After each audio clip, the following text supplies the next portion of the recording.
13 তারিখে যদি আওয়ামী লীগ রাস্তায় নামে, ইসলামী ছাত্র শিবির রাস্তায় থাকবে। যদি আপনারা আসেন তাহলে এরকম ফ্যাসিবাদকে যে উচিত শিক্ষা দেওয়া দরকার সেটি আমরা দিয়ে দেবো ইনশাআল্লাহ 13 তারিখে। তা আমি আপনাদেরকে অনুরোধ করব, শিক্ষার্থীরা জুলাইয়ে যেমন করে বাজি রেখেছিলেন জীবন, তেমনি করে আগামী দিনে বাংলাদেশে কোনো নব্য ফ্যাসিবাদ যেন তৈরি হতে না পারে, এই জীবন বাজি রেখে প্রয়োজনে আবার রাস্তায় নামতে হবে। আপনার নামবেন তো ইনশাআল্লাহ? নিষিদ্ধ ঘোষিত আওয়ামী লীগ যারা জুলাই অভ্যুত্থানে 2000-এর অধিক ছাত্র জনতাকে হত্যা করে তারা ফ্যাসিবাদী কায়দায় তাদের স্বৈরতন্ত্রকে কায়েম করতে চেয়েছিল লম্বা সময়ের জন্য, কিন্তু আমাদের শিক্ষার্থীরা জীবন দিয়ে প্রমাণ করেছে যে এদেশে কোনো স্বৈরাচারের জায়গা হতে পারে না। আবু সাইদ মুগ্ধ থেকে শুরু করে সরহদ্দি কলেজের শিক্ষার্থীরা পর্যন্ত সবাই আমরা মাঠে নেমেছিলাম।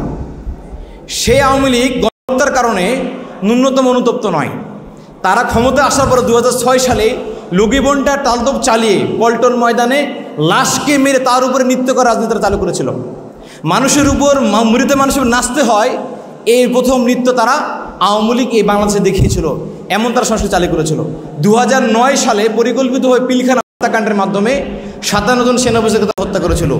দেখে দেখে জুডিশিয়াল কিলিং এবং এক্সট্রা জুডিশিয়াল কিলিংয়ের মাধ্যমে দেশের বড় বড় আলেমকে তারা হত্যা করেছে। শুধু তাই নয়, আল্লামা সাইদির রায়ের পরে প্রায় 152 জন মানুষকে তারা গুলি করেছিল। এখন আবার আওয়ামী লীগ তারা এ সমস্ত হত্যাকাণ্ডের জন্য অনুতপ্ত না হয়, ক্ষমা না আছে, তারা আবারও আগামীকে 13 তারিখে ঢাকা লকডাউন কর্মসূচি তারা ঘোষণা করেছে। তা আমি আপনাদেরকে অনুরোধ করব, শিক্ষার্থীরা জুলাইয়ে যেমন করে বাজি রেখেছিলেন জীবন, তেমনি করে আগামী দিনে বাংলাদেশে কোনো নব্য ফ্যাসিবাদ যেন তৈরি হতে না পারে, এই জীবন বাজি রেখে প্রয়োজনে আবার রাস্তায় নামতে হবে। আপনার নামবেন তো ইনশাআল্লাহ? 13 তারিখে যদি আওয়ামী লীগ রাস্তায় নামে, ইসলামী ছাত্র শিবির রাস্তায় থাকবে। যদি আপনারা আসেন তাহলে এরকম ফ্যাসিবাদকে যে উচিত শিক্ষা দেওয়া দরকার সেটি আমরা দিয়ে দেবো ইনশাআল্লাহ 13 তারিখে। সম্মানিত শিক্ষার্থী বন্ধুরা, অনুরোধ করব, শহীদরা যে স্বপ্ন দেখে গেছেন, বৈষম্যহীন সম্প্রীতির এক চমৎকার সমাজ আমরা গড়তে চাই। আগামী দিনে আমরা এমন এক সভ্যতা বিনির্মাণ করতে চাই যে সভ্যতার ভিত্তি হবে ন্যায় এবং ইনসাফ, যে সভ্যতার প্রতিটি মানুষ হবে সৎ, দক্ষ এবং দেশপ্রেমিক। এই সভ্যতা বিনির্মাণের আন্দোলনে ইসলামী ছাত্র শিবির আপনার বন্ধু হিসেবে থাকবে। ইসলামী ছাত্র শিবিরের আজকের প্রোগ্রামে এমন একটা শিক্ষা কাঠামোতে আমরা বড় হচ্ছি যে শিক্ষা কাঠামোতে বড় হয়ে আগামী দিনে পুরো বিশ্বকে নেতৃত্ব দেওয়া আমাদের পক্ষে সম্ভব হয়ে উঠবে না। আমরা যখন আজকে বিভিন্ন জায়গায় পড়াশোনার কথা বলি, আমাদের শিক্ষার্থীরা যখন বিদেশে পড়াশোনা করতে যায় তাদেরকে গুরুত্ব প্রদান করা হয় না। আমরা আমাদের এই দেশ থেকে ব্রিটিশ কলোনি থেকে মুক্ত করতে পারলেও আমরা এখন পর্যন্ত ব্রিটিশের দাসত্ব থেকে আমরা মুক্ত করতে পারি নাই, ব্রিটিশের চিন্তা ধারণা থেকে আমরা দেশকে মুক্ত করতে পারি নাই। 1757 সালে ব্রিটিশরা প্রথমে এসে বাংলাদেশের স্বাধীন নবাবকে যখন পরাজিত করলো, ঠিক এই সময়ে তারা একটা শিক্ষা কাঠামো রেখে গিয়েছিল। তারা এসে দেখে প্রথমে যে ব্রিটিশদের বিরুদ্ধে কারা আন্দোলন করছে। তারা দেখলো টিপু সুলতান নামে একজন মুসলমান, সে সর্বপ্রথম ব্রিটিশদের বিরুদ্ধে অস্ত্র ধরেছিল। এরপরে দেখে মিন্নি ইসরায়েলের তিতুমি তে বাসার কেল্লা তৈরি করেছে, হাজি শরীয়তুল্লাহ সে যুদ্ধ করছে। তখন তারা প্ল্যান করে দেখলো যে মুসলমানরা কী কারণে এত বেশি সংগ্রামী, কী কারণে এত বেশি তারা উদ্বুদ্ধ। তখন তারা খেয়াল করে দেখলো যে মুসলমানরা এমন একটা সিলেবাসে পড়াশোনা করে, এমন একটা কাঠামোতে পড়াশোনা করে যে কাঠামোতে তারা কখনো জুলুমকে মেনে নেয় না, তারা কখনো শিখে না। এই জন্য ব্রিটিশরা সবার আগে এসে প্ল্যান করে আমাদের শিক্ষা কাঠামোকে তারা পরিবর্তন করে দেয়। তারা নাম দিয়েছিল এডুকেশন অ্যান্ড অ্যাডমিনিস্ট্রেশন। পড়াশোনা করো, চাকরি পাও। ইস্ট ইন্ডিয়া কোম্পানিতে চাকরির লোভ দেখিয়ে দেখিয়ে আমাদেরকে আমাদের শিক্ষা কাঠামো থেকে তারা বের করে আনে। আপনারা যদি মনে করে থাকেন যে এই যে ঢাকা কলেজ 1840 সালে প্রতিষ্ঠা হয়েছে, রাজশাহী কলেজ 1873 সালে প্রতিষ্ঠিত হয়েছে, Rajshahi college, Dhaka college, Carmichael college, MC college, BL college, BM college, যদি আপনি মনে করেন এই কলেজগুলো তৈরি করেছে আমাদের জন্য, তাহলে ভুল মনে করবেন আপনারা। এই কলেজগুলো তৈরি করা হয়েছিল ব্রিটিশদের শিক্ষা কাঠামোকে অ্যাপ্লাই করার জন্য, মুসলমানদেরকে তাদের শিক্ষা থেকে বের করিয়ে এনে তাদের দাস বানানোর জন্য এই কলেজগুলো তৈরি করা হয়েছিল। নাম দেখবেন BL college, Brajalal college, BM college, Brajamohan college, Carmichael college, এই সবগুলো হিন্দু জমিদারদের নামে করা হয়েছিল। তাদেরকে ঘোষণা দেওয়া হয়েছিল যারা ব্রিটিশদের প্ল্যান অনুসারে শিক্ষা ব্যবস্থার আলোকে তারা কলেজ তৈরি করবে তাদের ট্যাক্সগুলোকে মৌকুব করে দেওয়া হবে। তৎকালীন হিন্দু জমিদাররা তাদের প্ল্যানে চলতে গিয়ে আমাদের শিক্ষা কাঠামোকে ধ্বংস করে দিয়ে আজকে আমাদেরকে এই জায়গায় নিয়ে এসেছে। স্টিল এখন পর্যন্ত বাংলাদেশে 45% যুবক বেকার, যাদের সার্টিফিকেট রয়েছে, যারা বিভিন্ন কলেজে পড়াশোনা করেছে, ঢাকা ইউনিভার্সিটিতে, রাজশাহী ইউনিভার্সিটিতে পড়াশোনা করেছে, এই কলেজ থেকে পড়াশোনা করেই ইউনিভার্সিটিতে পড়ে বর্তমানে 45% বাংলাদেশে বেকার।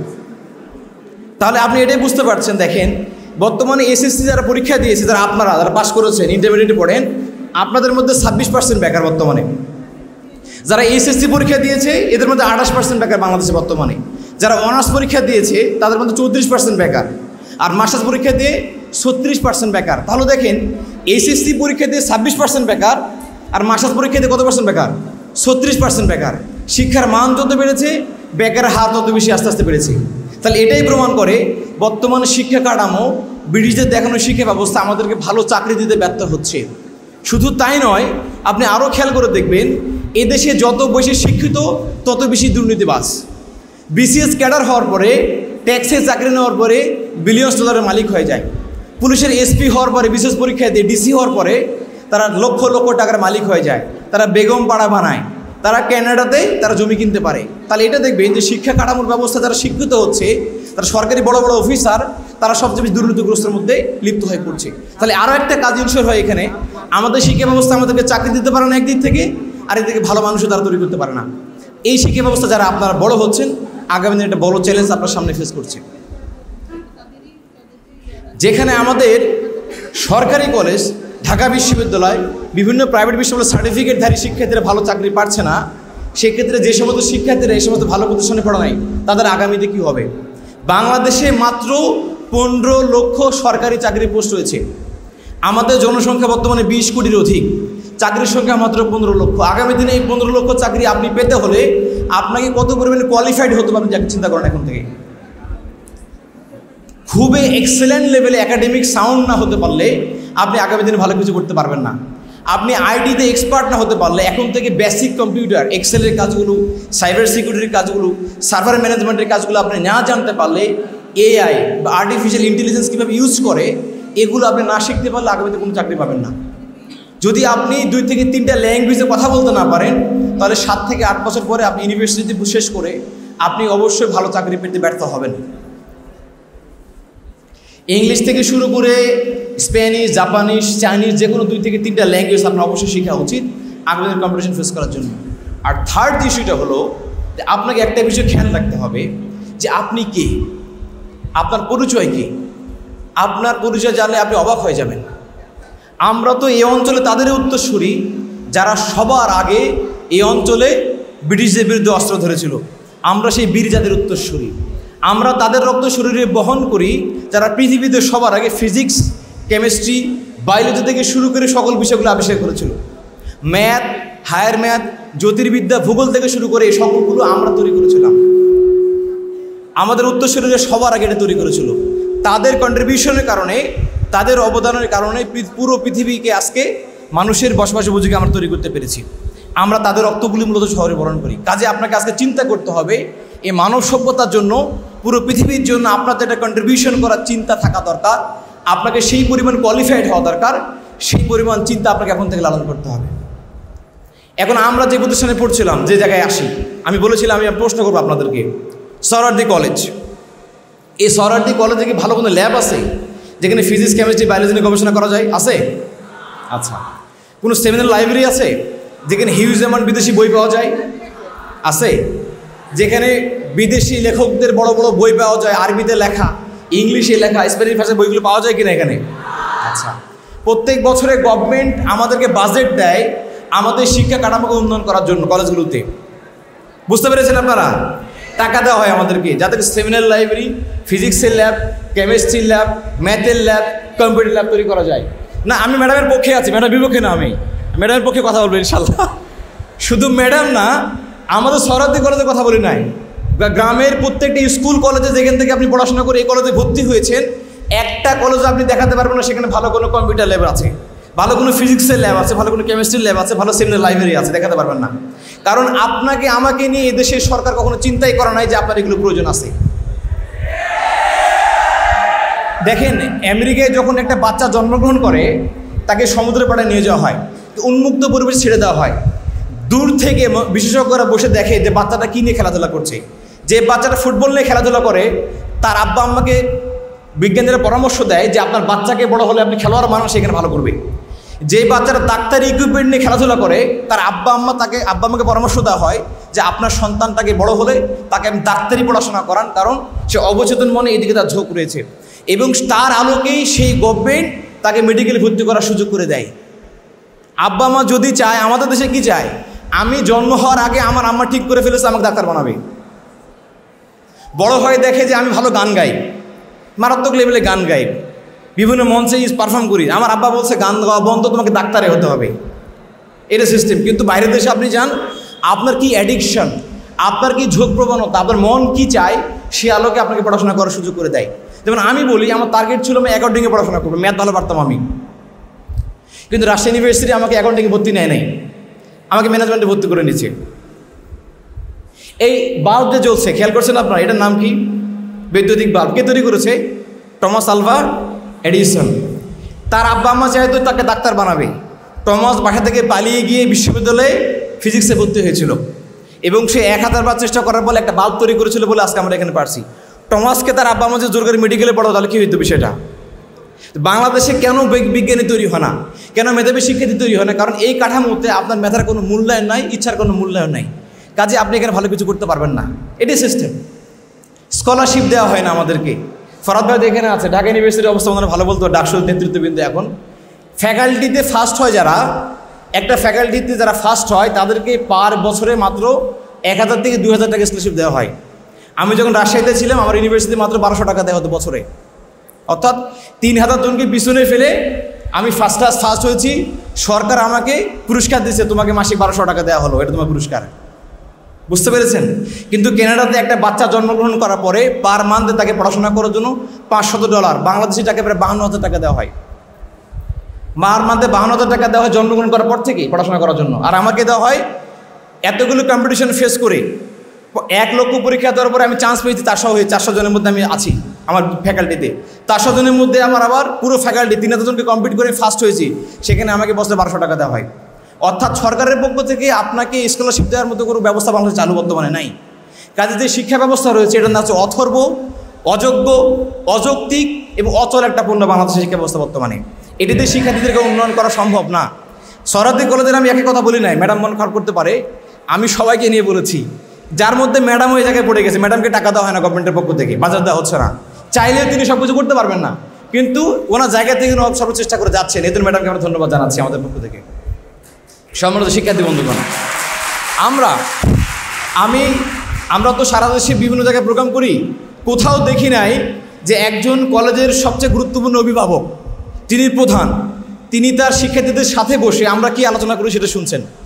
অন্য কোথাও আমরা এমন শিক্ষার্থী বান্ধব অভিভাবককে আমরা খুঁজে পাই নাই। এজন্য ম্যাডামের জন্য আমরা দোয়া করছি, ম্যাডাম যাতে করে এই সোহরাওয়ার্দী কলেজকে আগামী দিনে শিক্ষার্থীদের মতো করে চমৎকার একটি ক্যাম্পাস উপহার দিতে পারেন, আমরা সেই দোয়া ম্যাডামের জন্য করে যাচ্ছি আমাদের আজকের প্রোগ্রাম থেকে। সম্মানিত শিক্ষার্থী বন্ধুরা, আমি জাস্ট 5টি পরামর্শ দিয়ে আমার কথা ইনশাআল্লাহ আজকে শেষ করব।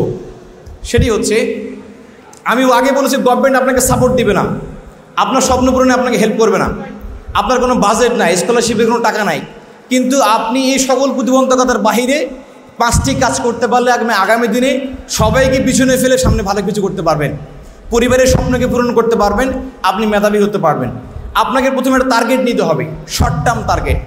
লং টার্ম টার্গেট নিয়ে আপনি রান করতে পারবেন না, কারণ ঢাকা ইউনিভার্সিটি ভর্তির স্বপ্ন আপনার একসময় থাকবে, ভর্তি হতে না পারলে আপনার প্ল্যান চেঞ্জ হয়ে যাবে। প্রথম টার্গেট নেবেন 1-2টা টার্গেট, শর্ট টার্ম টার্গেট। প্রথম টার্গেট হলো you have to got GPA 5 in HSC examination, somehow you have to got it. যে কোনো মূল্যে HSC পরীক্ষাতে আপনি A+ পেতে হবে, কারণ HSC পরীক্ষাতে A+ না পাইলে ভালো ইউনিভার্সিটিতে আপনি ভর্তির ফর্ম উঠাতে পারবেন না। প্রথম কাজ, আপনাকে পরীক্ষাতে A+ পেতেই হবে। সেকেন্ড টার্গেট আপনি রাখেন, বাংলাদেশের যে কোনো একটি পাবলিক বিশ্ববিদ্যালয়ে আপনাকে ভর্তি হতে হবে, হয় ঢাকা ইউনিভার্সিটি, হয় জগন্নাথ ইউনিভার্সিটি, জাহাঙ্গীরনগর, চট্টগ্রাম, রাজশাহী, বরিশাল, খুলনা, নোয়াখালী, যেখানে হোক, অথবা বুয়েট অথবা মেডিকেল কলেজে আপনাকে ভর্তি হতে হবে। যে কোনো একটা জায়গায় আপনি ভর্তির আগে টার্গেট করে ফেলেন। এই ইউনিভার্সিটি ভর্তি হওয়ার পর ইউনিভার্সিটি আপনাকে শিখাবে আপনাকে কোন দিয়ে যাওয়া দরকার, আপনার লাইফটা কোন দিকে নিলে ভালো হবে, কোন দিকে নিলে খারাপ হবে। সেখানে গিয়ে আপনি থাউজেন্ডস অফ বড় ভাইদেরকে পাবেন যারা বিভিন্ন বিষয়ে এক্সপার্ট, যারা এখান থেকে পড়াশোনা করে গেছে। অনেকে আপনি AC পাবেন, DC পাবেন, পুলিশে SP পাবেন, ইউনিভার্সিটির শিক্ষক পাবেন, গবেষক পাবেন, বড় ব্যবসায়ী পাবেন। তাদের কাছ থেকে পরামর্শ নিয়ে আপনার লাইফকে আপনি প্ল্যান সেট করতে পারবেন। কাজে 2টা টার্গেট আপনি প্রথমত রাখেন। 1 নম্বর, কি বললাম, আপনাকে পরীক্ষাতে সাময়িক A+ পেতে হবে। আর 2 নম্বর বিষয় হলো আপনাকে যে কোনো একটা পাবলিক ইউনিভার্সিটিতে ভর্তি হতে হবে। এই 2 টার্গেট নিয়ে আপনি সঙ্গে সঙ্গে এগিয়ে যান। আর 3 নম্বর বিষয় হলো 5টি গুণাবলী আপনি অর্জন করেন এখন থেকে। 1 নম্বর হচ্ছে academic excellency. It doesn't mean that you have to got golden A+.